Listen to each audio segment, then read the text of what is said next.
Hey everyone, and welcome to another edition of Northern Consultations, the rookie class. I am once again your friendly neighborhood soda, and as always, I am joined by my Ottawa loving friend Daniel. How are you doing? Not bad, not bad. Just ready for an interview with a person who has some history with some showdown competitors. So I'm And not interested just to that, talk about that. he is a diehard Carolina Hurricanes fan, which I can respect. His name is none other than Thomas Harper. How are you doing, Thomas? I'm doing great. It's the start of hockey season, which in January feels really weird to say because Right? normally we're talking like trade deadline and Mhm. all sorts of stuff. But no, I'm excited to talk about a different draft tonight. Yeah. Thanks for So having me just on. for in case anybody watching has never heard of you before, just give us a little bit of background on yourself. Yeah, so real life, I'm an Army officer, Army lawyer by trade. I was on active duty for a while and then transitioned into the reserves, and I'm in private practice now. But Star Wars wise, can talk about my history with Star Wars. I mean, it's probably similar to a lot of yours. I watched it for the first time on a bootleg VHS as a Oh, wow. 6 or 7 year old, recorded off of TBS, and started doing trivia when I was a kid playing this Star Wars customizable card game. I just was, if you go back and Google the cards, it's a set from the 90s or an entire game that stretched through the 90s while Magic and Pokemon were going strong, by a company called Decipher. And all the cards had like a little bit of flavor text at the top with factoids. And so when I didn't have anybody to play against, I just sit there and just soak up the factoids. And the stuff started sticking. I started enjoying like being the kid who knew Star Wars. Oh, I Although remember this. at that time, Star Wars is not cool at mid 90s. It was cool Yeah. amongst my circle of friends, but it's not like it is today. I mean, it was something that actively put a target on your back. So you had to be careful with it, but I enjoyed, at least amongst my friends, being the kid that knew like the hyperdrive rating of the Millennium Falcon and the crew complement of an Imperial class Star Destroyer. So that was fun. And then Dragon Con wise was this big convention that I'm sure has been sort of the talk recently. That's what got me sort of fired back up into actual competitive trivia. And 2009, I flash back, I got taken down there by a friend of mine. It was my first big show. Before that, I had been to comic shows, but they had been like the real tiny type that were in like hotel ballrooms. Yeah. And it blew me away. I was absolutely blown away at this show. It's 85,000 people every year in downtown Atlanta. And they had a Star Wars trivia competition. And I said, well, I know a couple things about Star Wars. Let me go out and try it. At the time, the competition was very, very different than it is today. The floor was just taped into quadrants, so like A, B, C, D. And the person would just ask the question, and you would just move into the corner of the floor that you thought was the right answer. There was a 9-year-old kid there who currently runs the competition as it is today that was an absolute genius, and everybody was just following him. So they would wait to see where he would go. And so the whole competition just really kind of fizzled because they couldn't find a winner. His name is Alex Gaiman. No, I'm kidding. No, his name, if he ever came into the Schmodown, he would be everybody's doom. He would be Thanos. But no, Daniel's his name. He's a college student at University of Chicago, but very, very brilliant guy. But he took over the tournament as like a 10-year-old the next year. They were going to scrap it entirely. He went up to the track director that does all the programming for Star Wars and said, look, if you'll trust me to run it, and my mom will bring me next year, I will make sure it's done and it's done right. And every year since then, he's done it. When I got back from had a period where I was on active duty, so I was away from the convention scene. But when I got back from Afghanistan in 2013, that's when I started going back to Dragon Con again. And at that time, the competition had been reformatted to what it is today, but it was everything to include Legends or EU material. And I got wiped. 2013, 2014, I got just the floor. I didn't make it out of the qualifier round, which is the 50 question quiz at the beginning. I just got crushed. It was like reading Mandarin, some of that stuff. I was like, I don't know what this is. But 2015 came around, Disney bought Star Wars, the canon reset happened, and I said, well, if ever there's a time for me to get like serious about this, it's now, because I can keep up with it now. And the rest is history. I've been playing there and slugging it out with Damon and Molly for the last 6 years, and have done very well there. And it's become a family, but it's what I live for every year, and getting to do it sort of in the Schmodown in a little bit different capacity is really exciting. Mm-hmm. Yeah. So, speaking of the Schmodown, do you have any history with that? Like, have you obviously, like, you should be watching some matches to at least understand the format, but besides that, have you seen many matches? No, so I watched. I'm going through that process now. I really dove into the Star Wars tournament this past year. I really had a blast watching that. And in 2019, as I was in Alex's ear to talk me up and try to get a shot like I have now, I went to the finals that was in Chicago at Celebration. Had a blast there, and You can imagine. So, yeah, here we are. Okay. So, like, a little bit, but strictly the Star Wars division, which and I've watched a little bit of Inner bread and Geekdom enough. Yeah, and I've watched a little Inner Geekdom enough to know that that's dipping my toe into that pool would take some substantial work. They've got a lot of skill. I have hats off to everybody, including Damon, that slugs it out in that division. That's a tough one. And I did have like a follow-up question to that, which was like, you mentioned you're a lawyer as well as, yeah, okay. So like, there's different ways of like tackling trivia, like, and some people try to separate it into different categories and look through it, and other people are constantly quizzing themselves with flashcards or etc. But I've really been interested. There are a couple of people who have taken their like real life knowledge into the study of trivia. Do you think any parts of like being a lawyer, which requires just a lot of studying on its own, helps play into your trivial knowledge? That's a great question. Yeah, absolutely. I know that when I bit off the Dragon Con competition, and my approach is the same here, it was a beast, right? At the time, you had what, 7 movies, if you count Force Awakens by the time that competition happened. Now, 2020, this past year, you've got 11 movies, the entire Clone Wars series, all of Rebels, a season of The Mandalorian, 20, 30 books that are out there, including young adult books, comics, short stories. It's just it's easy to get overwhelmed. And I went back to sort of my default mode when I studied for what we call in America here the bar exam. So it's the exam to get you licensed to actually practice law. Finish law school, and then you got to sit for this exam a couple months afterwards.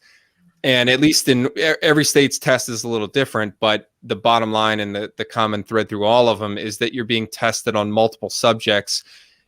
Some of them may not be tested at all, but you need to know them all, and you need to know them rapidly because there's a time crunch to it. And you could be the most knowledgeable person in the world, but if you're still on essay like 2, and it could be beautifully written, but if you don't get to the rest, you're not getting those points. And so it became necessary to adapt a strategy to compartmentalize all that information and be able to manage it. That carries forward into my practice now, because today I could be dealing with one issue. Somebody sits down and they don't know. When you have a legal problem, it's not like you know the law. You know what's going on in your life. You can describe it, but that's why you're coming to the lawyer. That's the doctor that's diagnosing your problem, right? And working out a way to fix it. So you got to be able to take information and like rapidly figure it out and figure out that Rubik's Cube. And I see trivia the same way.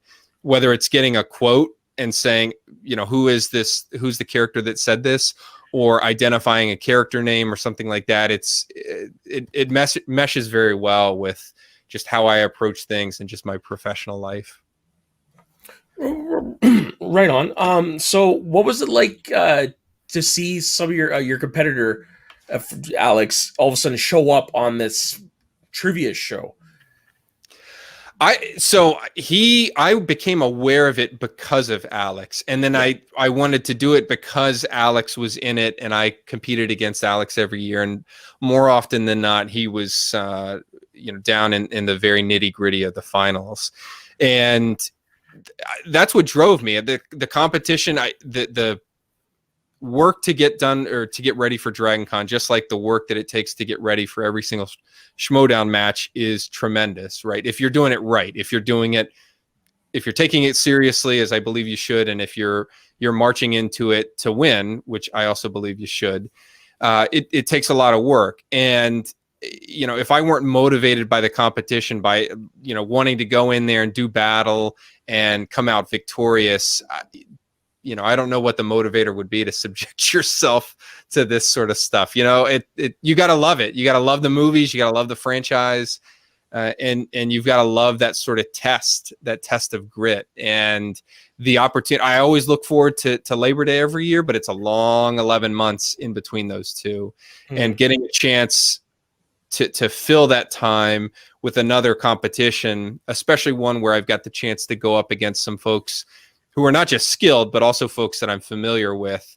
And normally I have to wait another 11 months to compete against. That was really attractive to me. And the whole thing, the production, I was a wrestling fan when I grew up in the 90s as a kid.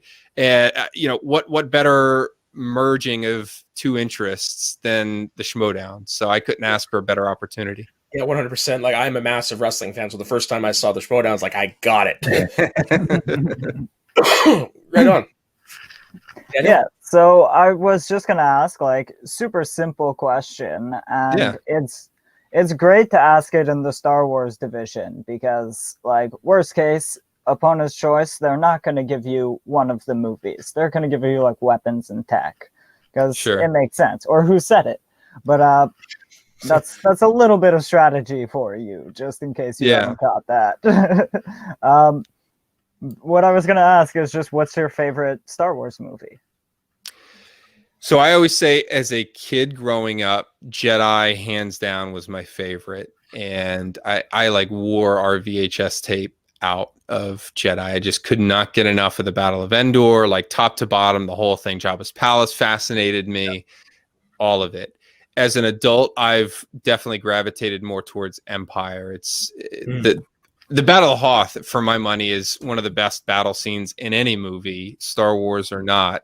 And you can't beat General Veers and that just like confidence that he radiates as he comes toward the shield generator. So that's sort of how I've shifted. I always say I really dislike ranking the movies. So whenever a new film comes out, and folks have done this with the Mandalorian episodes as well, there's this rush to be like, here's my ranking of all the Star Wars movies. That's not how I see it. How I see it is, if I've got an hour and a half or 2 hours to kill to watch a Star Wars movie, what am I more likely to watch? And more often than not, it's Jedi and Empire. Rogue One's right up there. So it's kind of a constantly shifting set like that. Yeah, I'm with you in that sense, where I've never understood the need to go and rank something after you've seen it once. Like, let it sit, watch it again, and then rank it. Right? Exactly. I've never understood that, so I'm with you. I'm not really much into rankings, but I will say Empire is the best Star Wars movie. New Hope is my favorite. Nice. Yeah. I just gotta ask, what are your standings on the special editions? Because for me, that's actually my intro to Star Wars. I'm a special edition kid. Yeah, I am really fond of them. I've got, probably like you, a deep nostalgic connection to them because the special edition in '97 was my first chance to see the movies in theaters. And I remember my dad being just so excited, and like he wouldn't even let me buy popcorn and a drink until they got to Tatooine, because he was like, I do not want you like munching and like distracted when that Star Destroyer comes on the screen. I was like, Dad, I've seen the movie. He's like, you have not seen the movie. You've not seen it until you've seen it on screen. And my dad's normally real relaxed and real chill, so I was like alarmed going in. But man, the opportunity to see that in that format just blew me away. I remember as a kid, and if you go back and watch the original theatrical releases, I did a couple years ago. Yeah, it's like a totally different movie. But I remember as a kid watching, and the distinct scene that I remember is as the fighter craft are taking off, the starfighters are taking off from base 1 on Yavin 4. It's just points of light, just two dots of light taking off. And then I remember in the theater, there was no we didn't have internet at my house at that time, even though it existed. So I really was sheltered to what was coming. I had no idea about the changes that had been made. And I remember that scene in particular, the start of the Battle of Yavin, is now you get to see the starfighters actually taking off out of the base. And then that beautiful, beautiful improved scene of them on approach to the Death Star. It just like absolutely blew me away. And I've been a fleet junkie since I was a kid. So all the starfighters and capital ships have been my thing. But that just absolutely hooked me. And so I'm like you, my entire life has been sort of watching these movies evolve. It's never been, I wasn't one that like saw it in 77 and had like, a 20-year period of my life where the movie was just, that's what it was. So to me, it just felt natural. Like I was growing up and the movies kind of grew up with me and changed as I was changing. Yeah. Like the two C's that you just gave examples of, those that for me, that's the best part of the special editions. Just the little tweaks they did like that. Sometimes it can be overly CGI, of course, but I mean, like just the little things. That's what I like about the special editions the most. Yeah, and for what it's worth, as a kid, I like that it supercharged the toy line. They came out with just dozens more toys, and it was stacking out my Christmas list for Santa each year, thanks to these new movies coming back. Yeah, I remember being very excited when I unwrapped my Christmas gift and to see my grandma had bought me the trilogy. I was like, fucking nice. Because I by that point I had seen the original versions because I would rent them from my local library, but it really wasn't until I owned them where it's just like I just devoured the hell out of them. Yeah. Daniel? Yeah. I always like I was never the biggest Star Wars fan, but I always appreciated it, and I loved like all of the video games, and I'm sure I watched like the Clone Wars as a kid, the TV show, but like it was more I liked laser sword fights and not so much the nitty-gritty that was the actual like trilogy. And but I did like later go back and appreciate it more as the like feat of practical filmmaking that it was, because this like predates CGI. So you really can't like disparage a lot of the movie, even though it is like not perfect, but like insanely quality for what they had. Yeah. I mean, it's mind blowing. Can you speak to like any of that? Like, I still watch behind the scenes stuff from back then, and I'm just astounded. And that's sort of the staying power, like watching the stop motion ILM artists doing the walkers just inch by inch by inch. And that's the product that you get. Like, how many movies that are 40 plus years old can you watch and they hold up like Star Wars does? And I get it. They've been tweaked and given facelifts along the way. But I would submit to you that from that era, there aren't too many movies, there aren't too many franchises that still feel fresh. They don't feel like you're watching a 40-year-old movie when you watch them. That's a credit to the model makers. That's a credit to George and the entire team. The thing that I saw just in the last few months was a little snippet online where they were talking about the matte painting techniques, and they were focusing on the scene where the Emperor arrives on the second Death Star in Return of the Jedi, and it looks like there are just rows upon rows of stormtroopers, and just like the amount of extras seems insane. I still watch that movie having seen this clip and think that it's a hangar full of people. In reality, it's like 2 rows of folks, and the rest is just painting on glass. And when you get back to the furthest rows of stormtroopers, they're like just white streaks. It's not like somebody came in there and with detail painted a stormtrooper. It's just like, but the way your eye works, they're explaining it. It just makes sense to you visually. Like that's, if you were standing on a catwalk on the Death Star, that's sort of how your brain would process it. And I was just blown away. I'm like, that scene looks so crisp, so clean, still holds up, would hold up against a blockbuster today. And it's made in 83. It's crazy. There's a reason ILM is like the gods when it comes to visual effects. Oh yeah, like, for sure. Especially back then. Like, wow. I'm a big proponent. Like I CGI is fine if it's done right, but I prefer visual effects like that. I prefer practical. Always have been. I probably will still be like that the rest of my life. Yeah, well, I think you see it from The Mandalorian and from aspects of the sequel trilogy. Like the just feels like Star Wars again. Yeah, like that's my main issue about the prequels. I don't mind them, but for me, it's too much CGI to the point where sometimes I get a headache. Yeah, that's very fair. Yeah. So basically, we have some things we like to get the rookies to do. The first one we'd like to see get your take on is we want you to cut a promo on. It could be on anything. It could be on a fellow rookie. It could be on a league. Just essentially try to sell yourself to the managers and to the league at whole, if you don't mind. Okay, I'm gonna take me and Daniel out, so you'll have the spotlight to yourself. Okay. I'm going to go, wow, this is like being under the bright lights, I guess, without any feedback. I'm going to go with a fellow rookie who knows me very well, Zach Burkett, who's a fellow Dragon Conner coming in. So this message is just for you, Zach. Zach, you know me. We see each other every year. Now we're going to see each other a lot more often. And you know, as well as me, that year in, year out, except for one little slip up a couple years ago, I come out on top. You might be knowledgeable about Star Wars. You're heck, I would say that you're one of the most talented Star Wars rookies in this entire draft pool.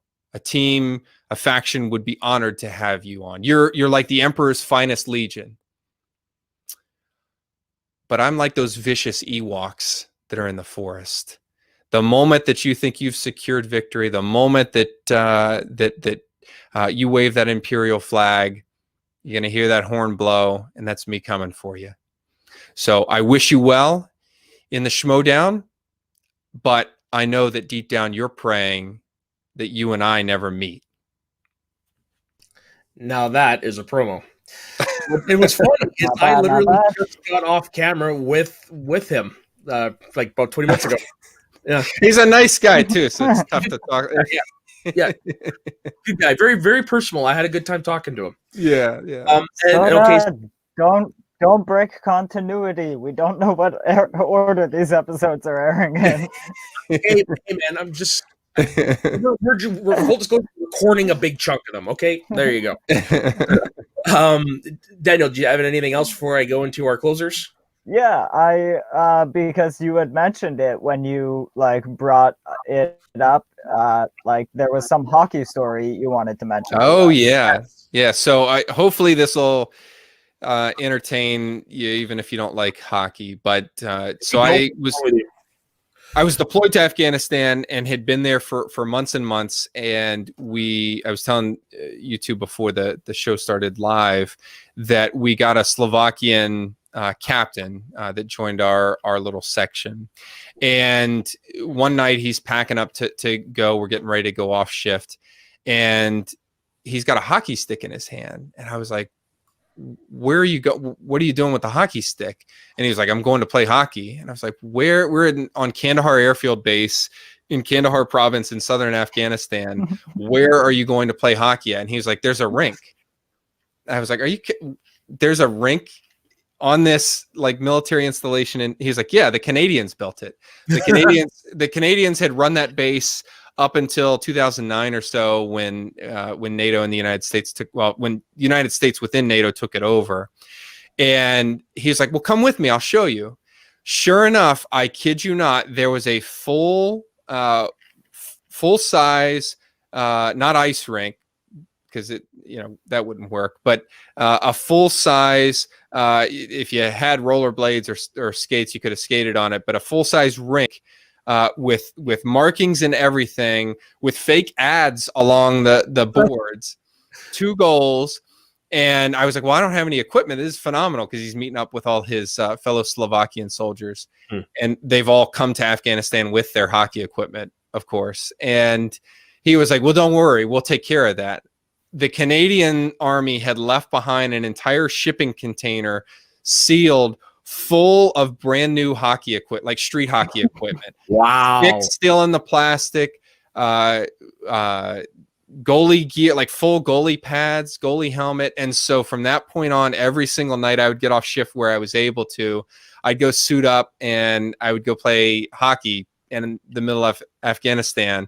And the Slovakians were like the nicest guys until they stepped in the rink. They would not split up.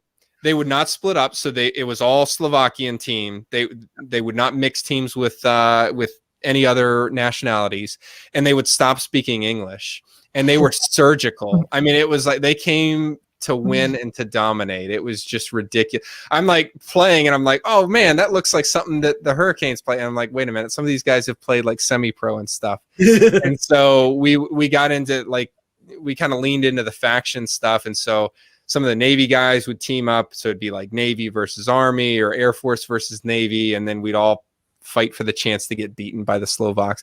But I would come out of that completely banged up, like every single game, just like sore the next morning, because they played. I mean, everybody in there played full tilt. It was really fun. So I've got some pictures playing hockey out there, and it's just what position, if you don't mind me asking, did you play? I've typically played forward, but like center. But it's wherever you get plugged into. It's the personalities that were out there. You just go and just try to survive. So that's here. I mean, I never would have expected to hear like the Canadians left a shipping container full of equipment like that. Yeah, thank you guys. Yeah, my hockey story is that I always played goalie because I'm like pigeon-toed, so I can't skate or rollerblade, so I can't play forward or defense. So I stand in the net and I don't wear skates, and I can be a goalie. Goalie's been my favorite since a kid. Goalie's been my favorite position. So. Oh yeah, definitely. When I was a kid, it was the era of Patrick Watt and Marty. Oh yeah, Hasek. Like we were spoiled when we were younger. Absolutely. Not to take anything away from any of the goalies now, but there was something about that era for me, hockey. Like, oh my god, the stars we had at that time was just mind blowing. My favorite goalie is Martin Brodeur because like there is no way to classify him. There are several different goalie positions, and he played in none of them, but he's still one of the best goaltenders ever. Yeah. Somebody like Hasek, who fucking slinky for his spine, like he's like that. You couldn't pigeonhole him into a type of goalie. Yeah, yeah. Yeah, so one last thing before we get out of here. We always ask our guests if movies were going away in like a week, a month, let's say, like it's not tomorrow, but they're going away. And you have 3 films that you want to watch before they all disappear. Which ones would those be? Star Wars excluded or Star Wars included? Well, okay, I'm going to include Star Wars. Yeah, I'm going to give you the same caveat as I gave Burkett there, because he was like, "Oh, New Hope, blah blah blah," and I'm like, "Okay, I'm going to give you this. You can include him as one if you want." Yeah, okay. I was going to say that you can have a trilogy as one movie, but it's only one trilogy, so yeah. You can only. All right, we'll say the original. The original, yeah. Yeah, we'll say the original trilogy, Aliens. As in the 85 James Cameron movie, and Terminator 2. Well, within that trifecta, you've got 3 of the best sequels for my money of all time. Yeah. 3 of the best movies of all time. I mean, I might put Toy Story 2 up against any of them, but those are some good honorable mentions. Toy Story 2, one of the best sequels. I'd give 3 over 2 personally. 3 is like a step above, but Toy Story 2 is an insanely good sequel to And it's got the a Star first Wars one. reference in it, a very good True. one at that. And in all honesty, yeah, it is a sequel that a lot of people do sleep on because you've got the first one, you've got the third one in there. It's very underrated. Yeah. All right, well, thank you very much, Thomas, for joining us. This has been a Thank blast. you guys for having me. Talk hockey is awesome. Yeah, absolutely. So, where could everybody find you on the interwebs? Yeah, so you can find me on Twitter at Thomas L. Harper. That's L as in Lee. So if you want creativity and a Twitter handle, you come to me. Yeah, any YouTube channels or anything like that, or is it just a Twitter? No. I would encourage everybody. I'm part of a new podcast that just launched that I think some of your listeners may be interested in. It's called At the Joint Geeks. That's the Twitter handle. The podcast itself is called the Joint Geeks of Staff, sort of like the Joint Chiefs of Staff. But it's a bunch of U.S. national security professionals that kind of deep dive into real nerdy issues that intersect warfare and diplomacy in stuff like Star Wars and Star Trek. We kind of run the gamut. So our first episode just launched on New Year's Day, and we did The Mandalorian, and we're like deep diving into the New Republic and the Imperial Remnant, sort of how the New Republic went from insurgency to ruling the galaxy and trying to figure out how to govern all of that overnight. And it was a blast. But you get to hear from folks who are all fans, but we've got like a State Department Foreign Service officer. We've got an F-15 Strike Eagle weapon system officer with like 1,500 combat hours. We've got professors from the U.S. Military Academy, so West Point, and the Naval Academy. So like a lot of really big brains, and then me, but who also can flex their nerd muscles just as big. And it's a lot of fun. So at the Joint Geeks. Joint Geeks of Staff. I got a lot of people I think that would like that. Yeah, spread it around. That sounds super cool. I'm gonna check it out. That is a perspective I never thought I'd ever hear. Yeah. So before Soda does his tirade, I'll go. You can find me at Avengers_SOTN. That's Schmoes of the North, which you can find the Schmoes of the North over on Facebook and YouTube, which then you can also find us on Twitter at Northern Schmo. That is correct. And then for me personally, you can find me at soda_the_saxman on Instagram and Twitter. You can find me everywhere here on this channel that Daniel has previously mentioned. You can also find me on my other YouTube channel, the Media Sweaties Network, where we've got plenty of shows where we just talk about all facets of pop culture. We've got top 5 lists. I'm doing a recap show where me and my friend were recapping old shows. Thank God we just finished Saved by the Bell. Next one is How I Met Your Mother. It's going to be a great time. So definitely check us out over there. And don't forget to click like and subscribe on our channel and any platform we're on. Thank you very much once again, Thomas, for joining us. Thanks for having me.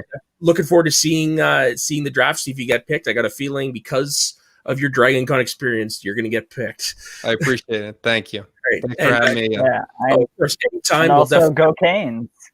That's right. Yeah. We'll see if I can get my NHL app to work and actually watch the game. Who are they playing tonight? The Red Wings. Oh, nice. Yeah. With the newly crowned captain. Yeah. It's 2 points. All right, it used to be that way, but yeah. Thank you very much, everyone, for joining us. All right. Have a good night. We'll talk later.